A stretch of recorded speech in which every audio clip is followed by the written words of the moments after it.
Chapter 11. Purely Personal. Radio engineers are not all volts and amps and slide rules. They have personal lives too. I was 20 when I married Gertrude. She was 22. I had been working as an engineer at WEBC for 3 years and was living in a sparse bedroom at the downtown YMCA. The bathroom was down the hall, which I shared with 10 other fellows. I longed for a real home, with loved ones around. And then I met Gertrude. It was easy to meet her as she was the one and only secretary at WEBC. I walked by her desk each time I came and went to the station. So we were married on that cold winter afternoon, December 21st, 1929, in the pastor's living room.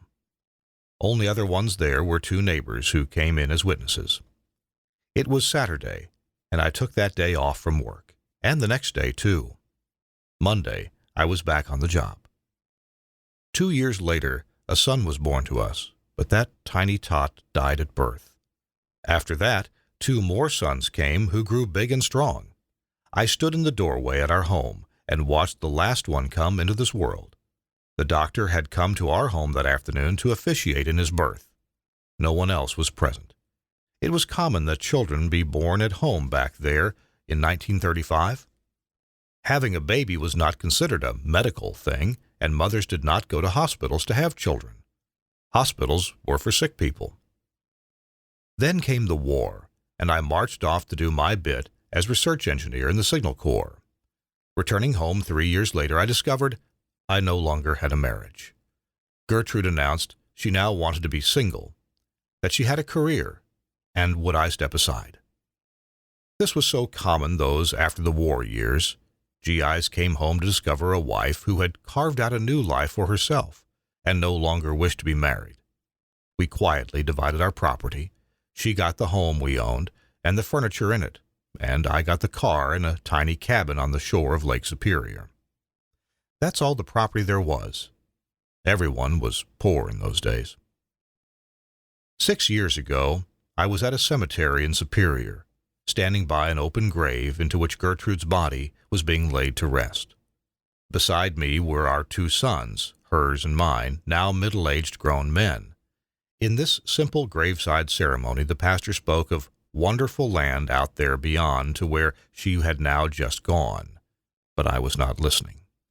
Flooding in on me were memories of long ago, when she and I were so young, so sweet, and so much in love.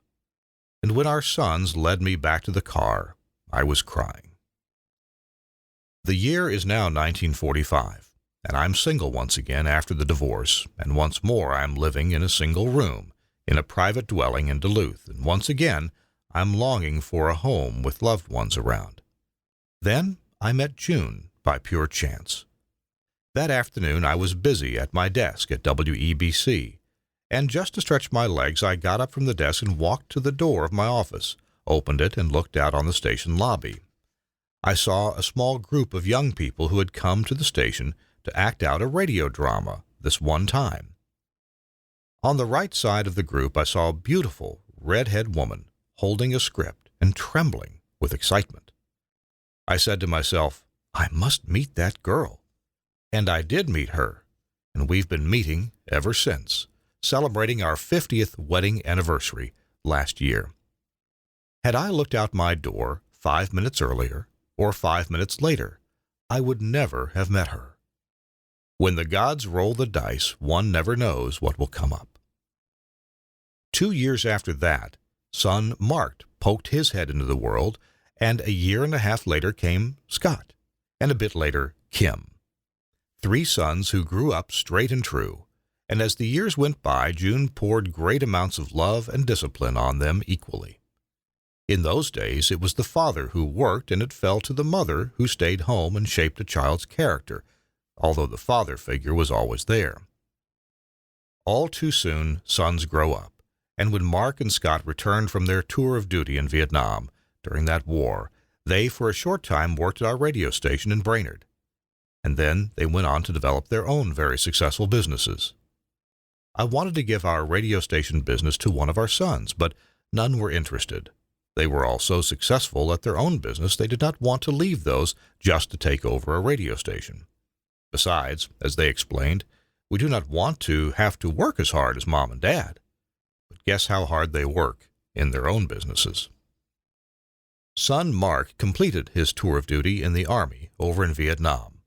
Then, a year or so at KVBR as a newsman.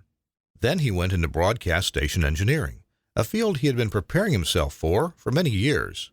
In his early days of consulting work for Midwest radio stations, he would often come back saying, "Yes, they remember you, Dad."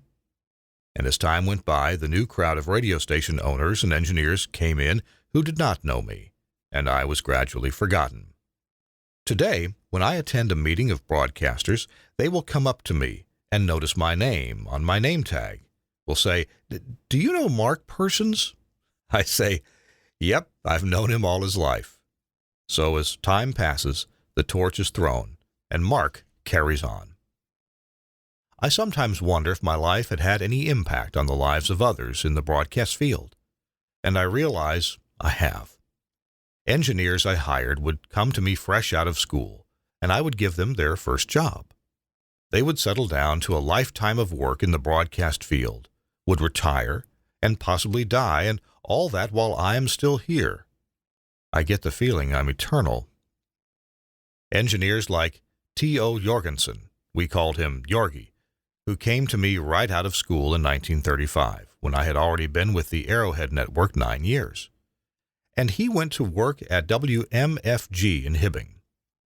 Through the years, he moved from station to station, winding up at the boss's TV station in Spokane, Washington.